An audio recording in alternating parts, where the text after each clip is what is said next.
Olá! O programa Nossos Cursos, Seu Futuro de Hoje está no ar.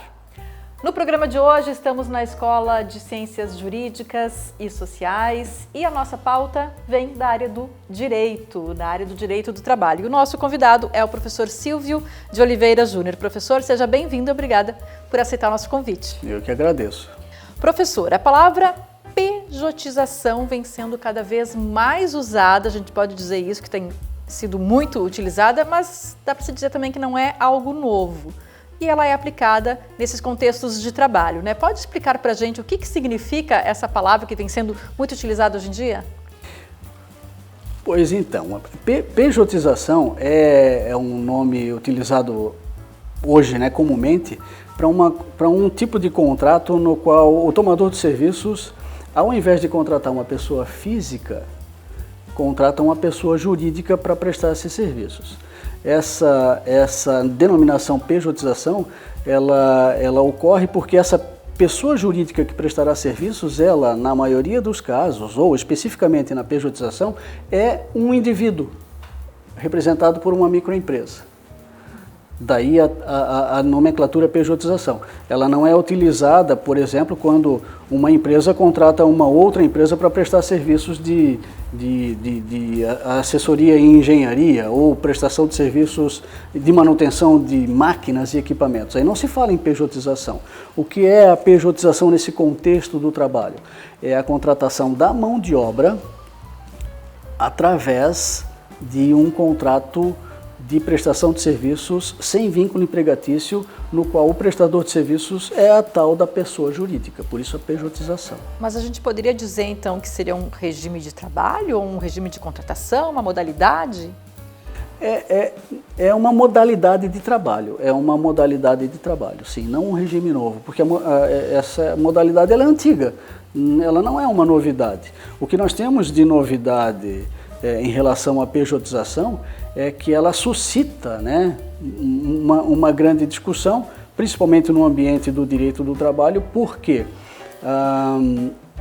a Justiça do Trabalho pode interpretar esse contrato de prestação de serviços via pessoa jurídica individual, ou microempresa, ou MEI, como, na verdade, um contrato de emprego. E o Poder Judiciário, a Justiça do Trabalho, tem capacidade de declarar a nulidade desse contrato de pejotização, de prestação de serviços, e reconhecer o vínculo empregatício, determinando que o tomador da mão de obra daquela pessoa jurídica anote a carteira de trabalho do indivíduo. É nesse sentido também que vem essa questão de falarem que esse tipo de contratação, né, esse tipo de relações profissionais causam também essa insegurança jurídica, porque não tem como saber o que pode acontecer no futuro, depois, tanto para o empregador quanto para esse que vai prestar esse serviço? É importante ressaltar que a pejotização não é uma modalidade ilícita de prestação de serviços, ela é uma modalidade lícita. A insegurança jurídica ventilada, né, em determinados contextos, ela decorre de interpretações pontuais. Por exemplo, se a gente partisse dessa nossa conversa aqui, é possível afirmar, né, que não há insegurança jurídica na contratação de uma pessoa jurídica ou via pejotização, né, de um prestador de serviços via pessoa jurídica, se tecnicamente um profissional da área de direito fizer a análise da modalidade ou da forma como esse trabalhador prestará serviços. Se esse trabalhador tiver uma autonomia, uma capacitação, uma qualificação que justifique a contratação como pessoa jurídica, com certeza o judiciário vai reconhecer a prestação de serviços como pessoa jurídica, certo? O que pode acontecer é, no curso dessa prestação de serviços, o tomador da mão de obra entender que esse PJ, essa pessoa jurídica, deva cumprir horário, deva cumprir metas, deva obedecer ordens estritas, deva se submeter ao comando, né, pleno do tomador da mão de obra, o que faz esse contrato se aproximar do vínculo de emprego, da CLT. Então, para que se elimine essa insegurança jurídica, o contratante deve consultar, né, deve tomar os cuidados de ter um parecer específico sobre a atividade na qual vai utilizar essa mão de obra, o formato do contrato, né, e, mais importante, ou tão importante, a manutenção, a consecução desse contrato com esse viés de autonomia, digamos assim, ou de não submissão do trabalhador ao comando equivalente de um empregado. Professor, tem algumas áreas específicas que se percebe a maior presença desse tipo de contratação? Tem algumas áreas que não pode ocorrer isso?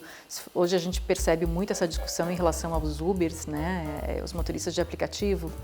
Aqui a gente está fazendo já uma conexão entre duas matérias específicas, né? A pejotização e o trabalho do Uber, ou hoje em dia também a uberização, né?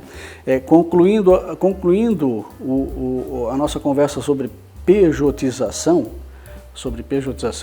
a gente pode dizer, por exemplo, que eu não posso contratar um frentista de posto de combustível como PJ. Não é razoável e não há lógica nisso. Em função do cumprimento de horário, do estabelecimento do cumprimento trabalho. de horário das exigências normais da atividade. E porque ele não tem capacitação jurídica, formação técnica para prestar serviços na condição de pessoa jurídica, como se fosse um administrador de empresas ou um economista.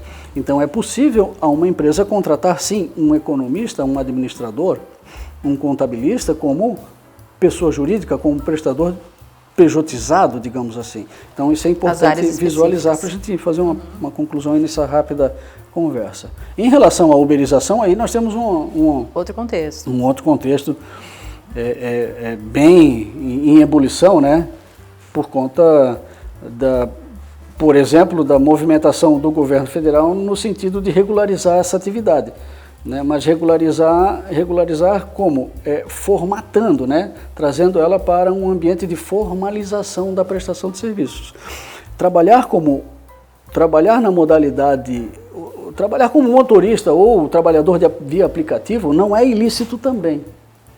É uma atividade como outra qualquer. O que nós temos hoje nessa situação é o trabalho informal. O trabalho informal. Um motorista de aplicativo, entregador de alimentos ou trabalhador no transporte de pessoas, ele trabalha de forma informalmente. Ele não recolhe contribuição previdenciária, por exemplo, a não ser que o faça espontaneamente. Que é difícil, né? Que também está entre as discussões. E, professor, nesse contexto aí dos Ubers, o que preocupa muito também é a questão da prevenção de acidentes, como é que se faz, né?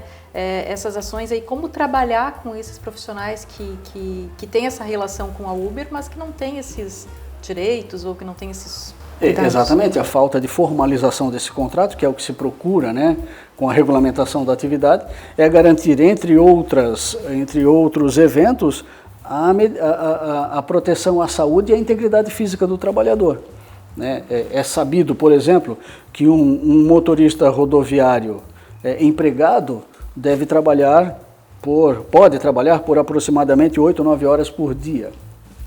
Já um motorista que trabalha via aplicativo plataforma, não se sabe quantas horas ele trabalha, ele pode, a depender da sua capacidade ou necessidade, trabalhar 18 horas por dia.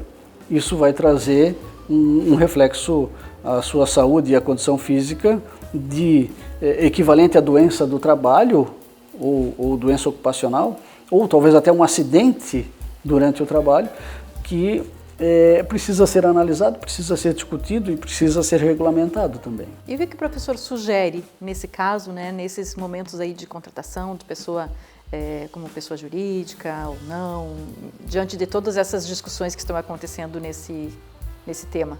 A minha sugestão é que se contrate, que se procure um profissional habilitado que possa emitir um parecer específico para o tema.